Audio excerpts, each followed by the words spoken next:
Welcome to Ask the Experts. By the way, it's our first live version of Ask the Experts. I'm all of Twitter. I'm Jill Schlesinger. I'm Jack Otter. Eric Schurenberg. And boy, this is something else. This is just monumental. Eric, is your heart fluttering? Yes, it's a Twitter too. Indeed. Jack, are you ready?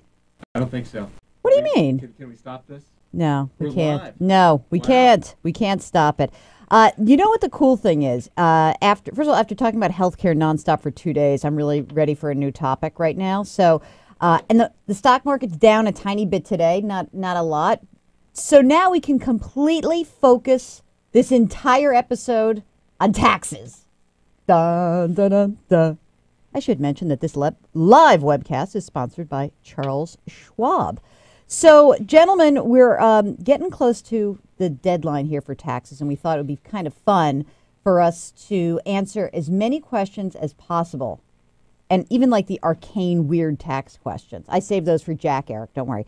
And so we're going to go through. We got a bunch of questions that were teed up before this. If you've got a question, you can just click on the link on the side of our homepage to send us that question, or you can send an email directly to asktheexperts@moneywatch.com.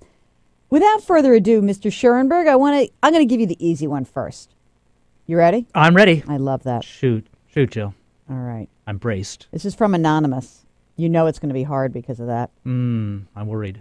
All right. What is the ideal amount of tax withholding? Somebody told me that he claims as many exemptions as possible and then invests the extra. And by the way, he does this extra. I love those air quotations. Looks awesome. He invests that extra money, but I read that there's a penalty if your withholding is too small. How do I figure out the ideal amount to withhold? All right, don't answer that yet. Also, if I do decrease the tax withholding and invest that money, what's a good way to invest it? Eric, you got taxes, investing, law? Take it away, brother. Oh, boy, this is a crazy one. All right, let me take the easy questions first. How much money should you have withheld? You should have withheld just enough to pay your taxes so that you're all settled up by the end of the year, so you don't have to pay more than just a little bit on April 15th. You don't want to shock, and you don't want to be a little short because you do have to pay that penalty. If you're wondering what the right amount is to have withhold, how to figure it out, there's a worksheet on your W-4. And as a safe harbor, 100% of what you paid last year and 90% or say 90% of what you owe this year will keep you safe and out of the penalty box. All right. Now let's get on to the really tricky part of this question, which is what that friend is doing with his extra exemption. It Sure, he's my sounds like a friend. bad idea, doesn't it? Well, I did a little research on it, and it's a terrible idea. All right, look, here's the scheme. It's been making its way around the internet. What you do is you massively underwithhold your money throughout the year from your paycheck. And then just before the end of the year, you settle up so you don't owe any penalty. And in the meantime, you get the use of that money interest-free to invest. All right, well, you can already see some of the things that will go wrong with this. What if something happens in November or October and you can't pay all that tax that you owe? But nothing You're really in trouble. nothing weird ever happens unsuspected in the fall. Yeah, That's never right. when bad things happen. Everything in the financial world always goes according to plan. Mm-hmm. The other thing is, if this is not against the written letter of the law, it's against the spirit of the tax law, which is a pay-as-you-go system. So to get this scheme to work, you have to get your employer to play along and underwithhold you. Now, do you want to go to your employer and say, hey, boss, you want to help me with this tax cheating scheme? Is that the kind of reputation you want to have around your company? I don't think so. I don't think it really makes any sense. If you want to know how to invest, if you're going to do this, you'd invest in very conservative things so you wouldn't lose any money. And so what would you earn in a money market fund? 0.1%? So you're going to mess with the IRS, you're going to ruin your reputation with the boss so you can earn 0.1% on your money? Don't do this. If your friend is advising you to do this, he's not a very good friend. Friends don't ask friends to cheat on their taxes. So, Anonymous, pay your taxes, get the withholding right, and find some other way to bend the investing rules and try to get a little extra money. If you want to know how to cheat on your taxes, we'll get to that later. That's a whole... All right, we're not going to get to that. By the way, someone wrote in, Richard wrote in, If I haven't received all of my tax statements from my brokerage and mutual fund accounts, but want to file my taxes, what should I do? If you haven't received them by now, by the way, it is getting kind of late. Yeah, so I think the question is if I want to file my taxes. Well, Richard, you want to file your taxes. Of course. The penalties are too big. Go online. Your mutual fund or brokerage certainly has all that stuff online. And then you can find it, and you can download it to a tax program like TurboTax and avoid any kind of transcription or typo errors. I've never heard of people getting their statements and losing them. I used to joke with at the firm when I used to work as an investment advisor, the busiest time is April 13th, 14th, and 15th when we get deluged by calls. Where's my statement? It went out electronically 5 months ago, practically. So harass them if you don't have them, and I imagine by now you do. Jack, we got a question from Yvonne, who's been told she can deduct sales tax for vehicles purchased under the Cash for Clunkers program on Schedule L. That's for those who don't itemize. So let's see. I don't see anything there. Help. Also, fees for tax preparation. Do you have to itemize to take this deduction? Jack, I have your screenshot ready for you when you want to call it up. Excellent. Okay. And wow, it's sexy, too. Indeed. I can see it over your shoulder. I know it. Very exciting. Good news for Yvonne. She can indeed deduct a vehicle as long as she purchased it between Feb 16, 2009 and January 1st, 2010. It doesn't have to be part of the Cash for Clunkers program. Anyone who bought a car can deduct up to $49,500, which covers a lot of nice cars. It's a little tricky because you're not actually if you don't itemize, you're not writing on your tax form, hey, I bought this car. You're adding it to your standard deduction on the 2009 tax form. So that's probably why she's a little bit confused. Also, there is an income limit on this. If you're let's see, I think if you're single, the phase out is between $125,000 and $135,000, and for couples, it's between $250,000 and $260,000. Not that any of us have cheat sheets here, but we do. I also want to point out, Roland, Roland and Megan are in the room. I just want to point out when I say their names. This is the IRS website. And I have to say, of all the things that the government does, this is one darn good website. You should check it out. Actually, I really think that, especially at this point, they've got all the forms there, the schedules, and it's very helpful. So check out the website. Jack referenced that Schedule L was there for Yvonne.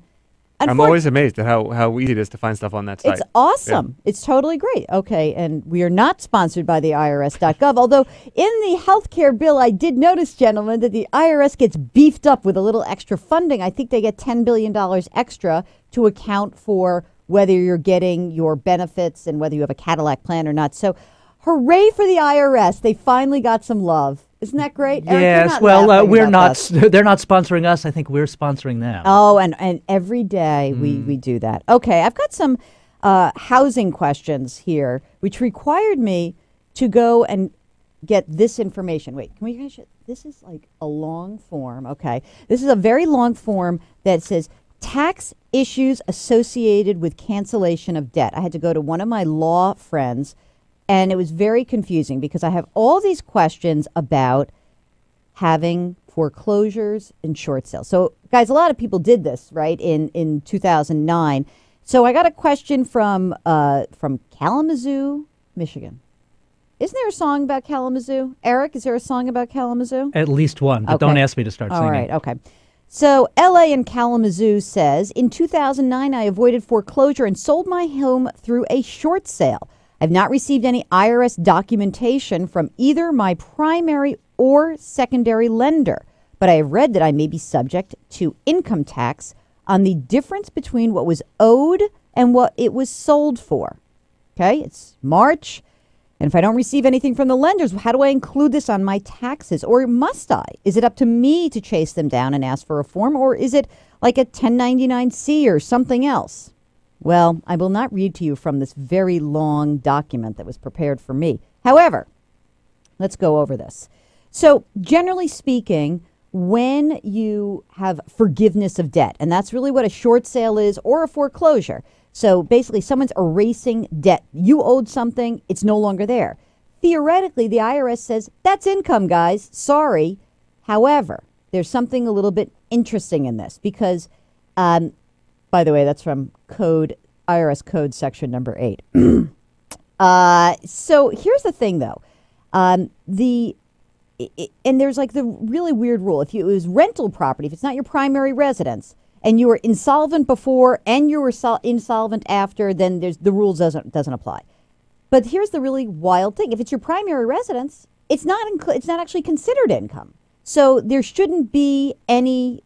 Again, has to be your principal residence. There's a special carve out for principal residence. So let's assume, however, that in LA's case, it wasn't his primary residence or her primary residence. It was a rental property, and that LA isn't actually insolvent. So what happens? Well, check this out. If you haven't gotten a form from your bank, you are not officially off the hook. And that means that your bank has not officially canceled the debt and you can't claim it. So, and you shouldn't claim it. But it also means that you're still on the hook for some money that you didn't know you were on the hook for. So you better go back and chase this down with the bank because you really want to find out what is the status of my loan. So, by the way, I spoke to a very smarty pants CPA, a guy named Michael J. Knight in Fairfield County. And he said to me that actually a lot of the banks are pushing this off into the subsequent year, that even if the short sale or the foreclosure occurred in 2009, they don't want to necessarily do the paperwork until 2010. Very common, he says, got to chase them down. Now, we've just gotten a good lesson in that. Are we done with that? Did you get it? No one else got it. It's okay. Here's a question from Brad.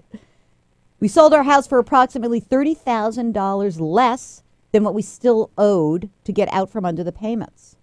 I was under the wrong assumption that we could deduct this loss. Can't do that. Because I thought, anyway, he didn't basically keep any of his records about fuel and moving costs and goodwill. And he basically says, if I don't have all my receipts, can I not deduct things? Eric, what do you think? Do you think that it's okay that that if somebody doesn't have receipts to actually go out there and claim it anyway? You need the receipts if you're audited. If you're taking deductions you're entitled to, I would take them, frankly. Yeah. You're entitled to them. You just can't prove them when the auditors ask you to, so you want to take that into account. I would try to reconstruct whatever receipts you can before you file the taxes. But if you're entitled to them, take the chance. Oh, I like it. Eric, I didn't know you were such a risk taker. Well, I'm always happy to gamble with Brad's money. Yes, indeed, indeed. By the way, you can ask us your questions right now. You can send us an email, asktheexperts@moneywatch.com, or go to our homepage. You are on our homepage. Just click that link, which will send your question to us. This episode of Ask the Experts is sponsored by Charles Schwab. I really have to just ask this question because I think it's like such a great question, and it comes very close to Jack's heart. And it's not the California resident question, by the way. I know where you're going. I just want to... I'm going to find a good picture to put up here while you're talking, but let me just read this question for Jack. My wife and I had a daughter, Beatrice Rose. Oh, congratulations. Very nice. 7 months ago. And we have started having a nanny come to the house to take care of her a few hours a day. She used to run the prop desk at AIG. Okay, no, she didn't. That's a lie. We need to start taking out the nanny tax, and it seems like more trouble than it's worth. We are paying her directly from our pockets. We'll be taking out Social Security, workman's comp, state and local taxes. I had no idea we had to put money in her Social Security fund on top of the money we withhold for her. By the way, I just want to say that Jeff, who writes this question, welcome to the world of being a small employer. It's very interesting, isn't it? My question is, asks Jeff, what impact does that have on our tax return next year? Do we get a tax break for the money we've set aside for our employee on top of the child care credit? I think this would be the same if we hired a gardener or maid as a direct employee. Jeff from Cleveland. Cleveland rocks. Jack, would you like to answer Jeff's question for us? I'd love to, and that's because misery likes company. I got a call at 8 o'clock this morning from our accountant telling me how much we owed for this very reason, and it was a big number. And the good news here, Jeff, is that you and I are part of an elite group who are actually doing the right thing and paying this tax. The New York Times did a story not long ago about this, and only 225,000 people in the entire nation are paying the nanny tax. How many? 225,000 people. And there's like 200,000 of them work in government. I suspect that there are more people on the island of Manhattan who have nannies than 225,000 people. Oh, my God. And so not only is it expensive, but it's frankly difficult and a lot of paperwork. And simply for telling the government, hey, I'm trying to do the right thing, I'm paying this tax, you will find yourself getting threatening letters in the mail. Another point, no, you cannot deduct this tax. As you will soon find out if you haven't already, being the father of Beatrice Rose is not a money-making enterprise. On the contrary, it will be a very expensive enterprise for you. And if you were involved in a business that was actually making money, then yes, you could deduct the cost of having an employee and paying taxes for that employee. Oh, is that your nanny? Funny, she doesn't look too much like that. No, no. We tried to hire her, and my wife said no. So you will need to fill out a Schedule H or have someone do it for you. There are businesses that do this. It's not terribly expensive, and frankly, it'll set your mind at ease that you're doing it right. One of them is called Nanny Tax. That's the one we use, but you can find lots of them. They'll fill out the forms for you. Your accountant probably doesn't want to touch them. So hire a service like that. You'll have to probably pay state taxes as well, and you may have to pay workman's comp, but that varies from state to state. So you never know. One thing I will clue you in on is very nice. It's called a flexible spending account.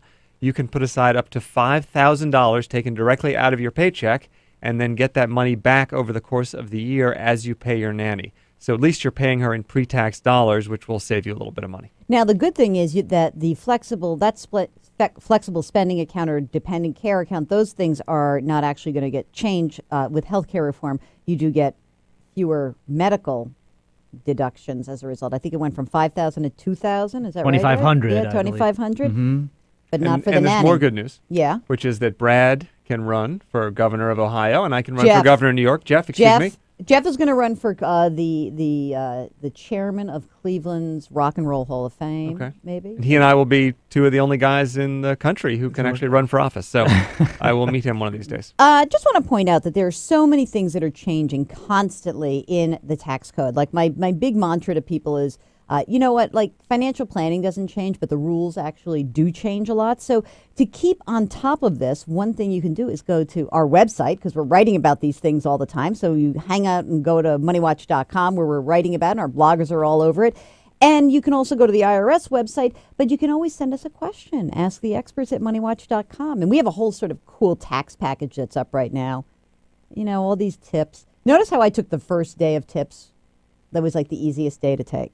I basically said, okay, everyone relax. Don't get crazy. That was my big tip of the day. That was a good plug for the site, Joe. Very subtle. You know, hardly. By the way, this episode of Ask the Experts is sponsored by Charles Schwab.